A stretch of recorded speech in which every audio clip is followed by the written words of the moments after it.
Hi welcome to our channel. ప్రస్తుతం మనతో పాటు దాము బాలాజీ గారు సీనియర్ జర్నలిస్ట్ ఉన్నారు. వారితో ఒకసారి మాట్లాడదాం. సో నమస్కారం సార్. నమస్తే.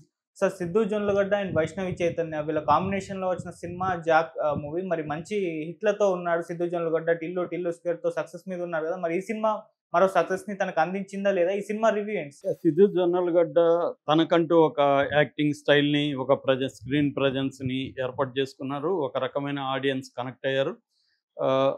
సిద్ధు జొన్నలగడ్డ సినిమా అంటే ఖచ్చితంగా నవ్వులు పూయిస్తాడు, సరదాగా ఉంటుంది, విచిత్రమైన డైలాగ్ డెలివరీ ఉంటది, ఊహించని సిట్యుయేషనల్ కామెడీ ఉంటది. ఇవన్నీ మనం ఉంటాయి మామూలుగా. అయితే ఇప్పుడు కొత్తగా సిద్ధు జొన్నలగడ్డ తర్వాత వైష్ణవి చైతన్య కాంబినేషన్‌లో 'జాక్' అనే సినిమా రిలీజ్ అయింది. దీనికి బొమ్మరిల్లు భాస్కర్ డైరెక్టరు. తర్వాత బీవీఎస్ఎన్ ప్రసాద్ ప్రొడ్యూసరు. అచ్చు రాజామణి మ్యూజిక్ చేశాడు.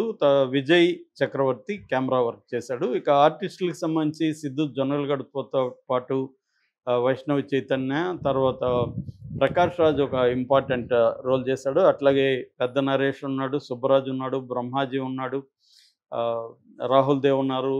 చాలా మంచి కాస్టింగ్ అయితే ఉంది. మేకింగ్ వాల్యూస్ కూడా చాలా బాగున్నాయి. అయితే కథలోకి వెళ్తే మనం కథ ఏంటి అనుకున్నప్పుడు, సిద్ధు జొన్నలగడ్డ మదర్‌ని ఒక టెర్రరిస్టులు చంపేసుంటారు. ఆ బ్యాక్‌గ్రౌండ్‌లో అతను టెర్రరిస్టుల మీద కోపం పెంచుకుంటాడు. దాంట్లో నుంచి అతను రా అనే సంస్థలో చేరతాడు. రా అంటే రీసెర్చ్ అనాలిసిస్ వింగ్ అని మన ఇండియన్ గవర్నమెంట్‌కి సంబంధించిన ఒక స్పై ఏజెన్సీగా మనం చెప్పుకోవచ్చు. ముఖ్యంగా విదేశాల్లో గూఢచార్యం చేయడానికి, విదేశాల్లో మన ఎనిమీస్ ఉంటే వాళ్ళని ఎలిమినేట్ చేయడానికి ఈ సంస్థ ప్రధానంగా పనిచేస్తుంది. ఆ మధ్య కూడా కెనడాలో ఒక ఖలిస్తానీ సిక్కు నాయకుడిని మన దేశం నుంచి రా వాళ్ళే అక్కడ చంపేశారని కెనడాకి, ఇండియాకి మధ్య గొడవలు కూడా జరిగాయి. సో రా అనేది ఒక విదేశీ గూఢచారి సంస్థ. మన దేశం నుంచి విదేశాల్లో గూఢచారం చేయడానికి ఉపయోగించే సంస్థ అనమాట.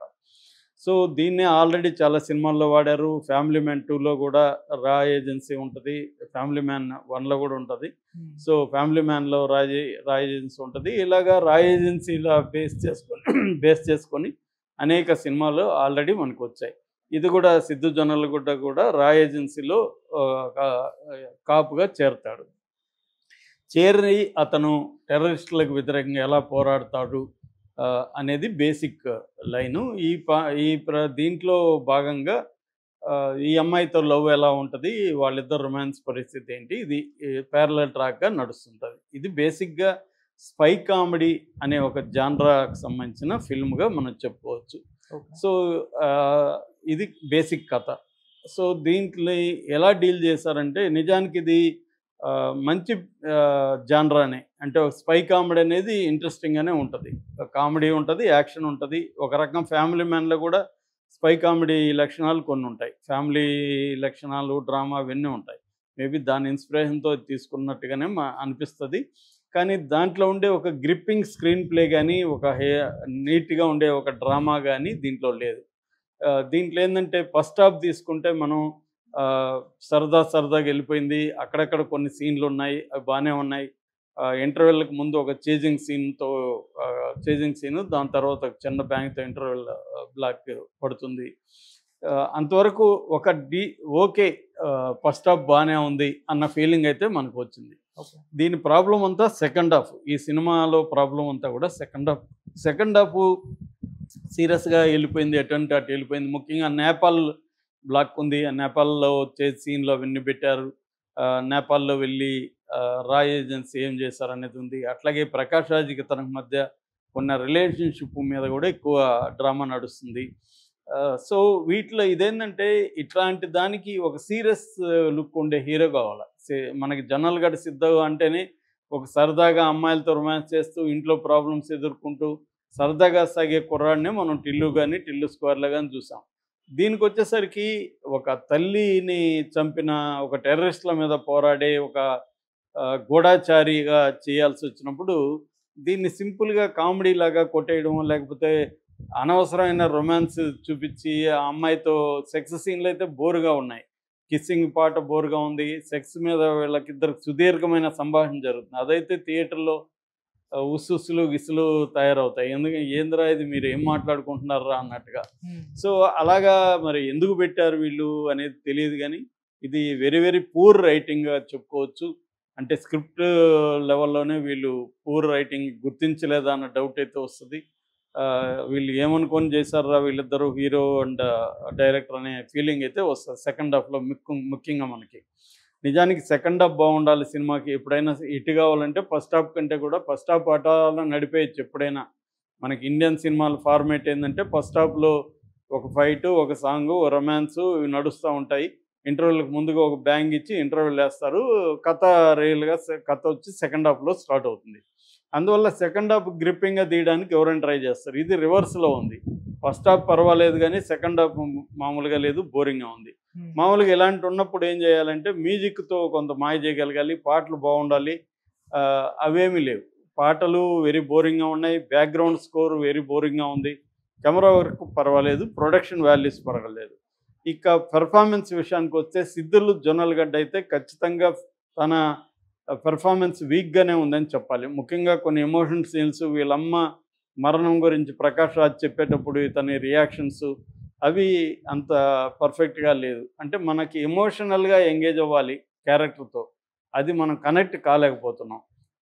అది అక్కడ సిద్ధు జొన్నలు కూడా ఒక ఫీల్ అయినాడు. దానికి ఒక కారణం రైటింగ్ కూడా ఒక కారణం. ఎందుకంటే బ్యాడ్ రైటింగ్ ఉన్నప్పుడు ఎంత పెద్ద హీరోలన్నా దాన్ని ఎలివేట్ చేయడం కష్టం. కొంతవరకు కవర్ చేయగలరు కానీ బ్యాడ్ రైటింగ్ని కవర్ చేయడం అనేది యాక్టర్లకి వెరీ వెరీ డిఫికల్ట్ అనమాట.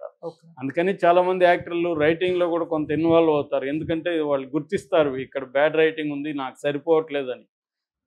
ఇతను చాలామంది చెప్తారు ఇతను కూడా ఇన్వాల్వ్ అవుతాడు స్క్రిప్ట్లో కూడా, ఇతనే కొన్ని డైలాగులు రాసుకుంటాడని మామూలుగా చెప్తారు.